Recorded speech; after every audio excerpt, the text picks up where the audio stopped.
S'il y a bien une chose que t'aimes, c'est de jouer aux jeux vidéo. Tu sais à quel point t'as de bons souvenirs à avoir joué des heures à Fortnite avec tes amis, à l'époque où le jeu était encore bien. Tu te souviens encore de la première maison que t'as construite sur Minecraft avec toute la nostalgie que ça t'a apporté. Mais tous ces moments qui te stimulaient si fort à l'époque sont maintenant que des beaux souvenirs parce que t'arrives plus à passer des aussi bons moments sur les jeux vidéo. C'est plus aussi exaltant qu'à l'époque parce que maintenant t'as grandi et t'as changé. T'as moins de temps pour jouer aux jeux vidéo et tu sais surtout que ce que t'as à faire, c'est de travailler assez longtemps et assez bien que pour faire assez d'argent parce que tu sais que notre génération va pas acheter une maison aussi simplement que les anciennes. C'est quelque chose qui est maintenant réservé uniquement à ceux qui ont vraiment réussi dans la vie. Et quand tu seras à la retraite, en fait, t'auras pas de retraite. Et donc, en plus, tu commences à avoir tes parents qui galèrent au niveau financier à cause de la pression économique, de l'inflation. Alors tu te mets à regarder des vidéos sur YouTube, sur le business, tu tombes sur les premières vidéos comment faire 10 000 euros par mois, puis tu en regardes une deuxième, une troisième, une dixième, et tu te rends compte qu'en fait, c'est pas si simple de créer un business, et que même si ça avait l'air simple, selon tous ces youtubeurs, de faire beaucoup d'argent, c'est pas si simple dans le monde du business en ligne, comme ça aura pu l'être dans le monde du physique. Il y en a aucun qui est plus simple que l'autre, les deux te demandent tout autant de travail et de discipline. En plus de tout ça, tu sais à quel point la vie peut vraiment être douce quand tu joues aux jeux vidéo et que tu peux passer des excellents moments. Et parfois t'as envie d'y retourner, tu repenses à tous ces bons souvenirs que t'as eu parce que là maintenant t'es en train de déprimer, c'est plus dur la vie, c'est aussi dur de faire de l'argent et de réussir sa vie à tous les niveaux. Et alors finalement tu tombes sur ce nouveau genre de vidéos, après les vidéos de business, qui est la solution finale, le développement personnel. Et maintenant tu regardes plus tellement des vidéos sur comment devenir riche et faire de l'argent parce que tu comprends que ce qui compte c'est discipliné et motivé. Tout ça c'est avec le développement personnel. Sauf que maintenant que t'es dans le développement personnel, tu comprends qu'il y a un piège qui arrive, qui est le piège de la confiance en soi. Je me souviens encore de mes toutes premières vidéos de développement personnel en 2021. À l'époque, c'était les premières vidéos sur lesquelles je tombais sur cette niche parce que tout ce que j'avais sur YouTube, c'était du Squeezie, du Low-Clear, parfois du Neoxtag et Michou qui avait versé pas trop longtemps avant. Et à cette époque-là, je me souviens que je me sentais comme un monstre d'avoir découvert cette nouvelle niche. Je me disais que j'allais réussir comme ces gens qui parlaient sur YouTube de leur réussite,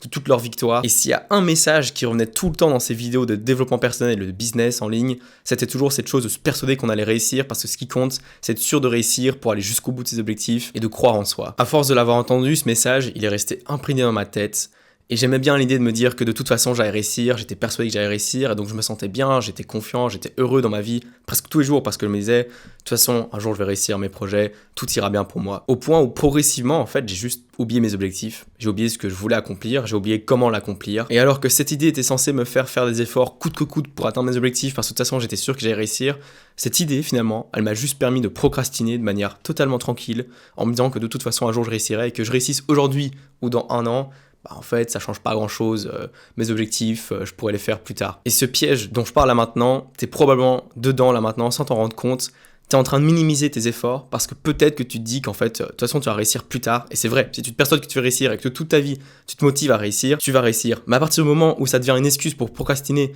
et qu'inconsciemment, en fait, tu te retrouves à procrastiner juste parce qu'en fait, c'est pas si grave d'attendre parce que de toute façon, tu réussiras un jour, que ce soit aujourd'hui ou demain, ça change rien. C'est là qu'est le piège. Et alors qu'en 2021, j'étais jeune et fougueux et que j'étais comme un fou quand je me suis dit que j'allais créer un rig de mining pour miner la crypto-monnaie au moment où c'était le bull run en 2021, qui allait effectivement me rapporter de l'argent et qui m'a effectivement rapporté de l'argent, alors que j'étais dans ce mindset-là au tout début où je me suis dit que j'allais faire du business en ligne, progressivement, les mois qui ont suivi, c'était juste des mois où je me disais que de toute façon j'allais réussir. Et alors qu'avant j'étais motivé à faire 1 heure de route juste pour aller trouver de l'alimentation de Belgique qui permettrait de faire tourner mon rig de mining parce qu'à l'époque tout était en pénurie de stock pour les pièces de cartes graphiques et d'alimentation pour les faire tourner. Finalement j'étais juste un gars dans sa chambre qui regardait des vidéos à l'époque pour essayer de devenir une meilleure version de moi-même, sauf qu'en fait oui je devenais meilleur en termes de mindset mais concrètement je faisais rien à cette époque. Pour donner un exemple très concret de ce à quoi ressemblait ma vie pendant plusieurs mois après cette époque en 2021 d'hyper mining et d'hyper motivation, je faisais réellement des choses concrètes. En fait, avec ce mindset dont je te parle depuis le début, qui est de se dire que de toute façon tu vas réussir et que tu dois croire en toi, je me suis retrouvé à regarder des podcasts sur le Bitcoin en même temps de jouer à Fortnite, toute la journée presque, et ce pendant plusieurs mois. Et c'est ça le piège dont je te parle dans cette vidéo, c'est que quand t'es persuadé, comme j'étais persuadé que j'allais réussir, j'ai pris des mois avant de me prendre une énorme claque en 2024,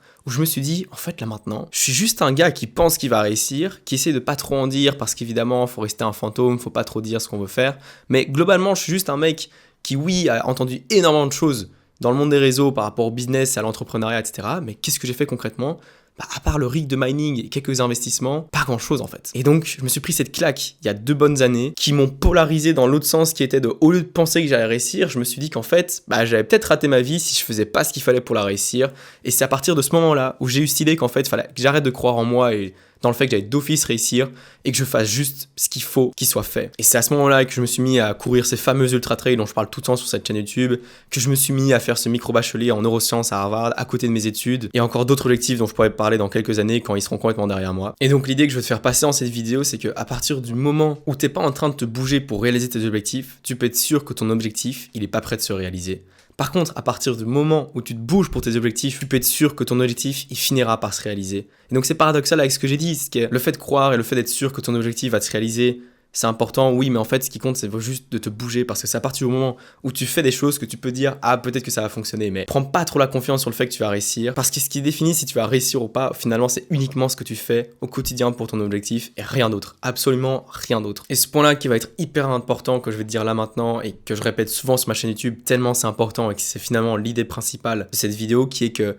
si tu fais quelque chose pour ton objectif aujourd'hui, tu peux être sûr que demain, il y a beaucoup de chances que tu le refasses. Par contre, si tu fais rien aujourd'hui, il y a beaucoup de chances que tu te dises que demain tu le feras, mais en fait, si tu n'as pas fait aujourd'hui, rien ne te dit que demain tu le feras aussi. Personnellement, j'étais coincé dans ce mindset de je le ferai demain pendant des années, en pensant qu'en fait j'étais en train de le faire parce que j'étais persuadé que j'allais réussir. Et donc bizarrement, par rapport à tout ce que j'ai dit, je vais dire quelque chose de bizarre, mais qui finalement a beaucoup de sens une fois que tu auras écouté toute la phrase en entier, qui est que je suis sûr que tu vas réussir. Pas parce que je crois en le fait que tu vas réussir et parce que tu crois en le fait que tu vas réussir, mais parce que je suis sûr que tu es capable, là maintenant, de faire un step, le premier step ou le millième step vers ton objectif, ça dépend de là où tu en es par rapport à ton objectif, mais de faire aujourd'hui et demain et tous les jours qui suivent pendant plusieurs années ce qu'il faut faire pour ton objectif jusqu'à ce qu'un jour il se réalise. Et donc crois pas en le fait que tu vas réussir, mais crois en le fait que tu es capable de faire ce qu'il faut pour réaliser ton objectif et prouve-le toi tous les jours, sans exception. Fais ce qu'il faut pour réaliser tes objectifs. Sois sûr que tes objectifs restent la priorité dans ta tête. Parce que si t'es pas prêt à faire de sacrifices pour ton objectif deviendra sacrifice. Enfin bref, en une phrase pour finir cette vidéo, arrête de croire en le fait que ça va se réaliser. Fais-le pour que ça se réalise. Et si tu penses que cette vidéo t'a été utile et que tu vas tirer des bénéfices de tout ce que je t'ai dit, tu peux t'abonner si t'es pas déjà abonné. C'est un win-win équitable où je t'aide à t'améliorer. Et en échange, tu m'aides à faire grandir ma chaîne YouTube. Sur ce, fais ce que tu veux et à bientôt.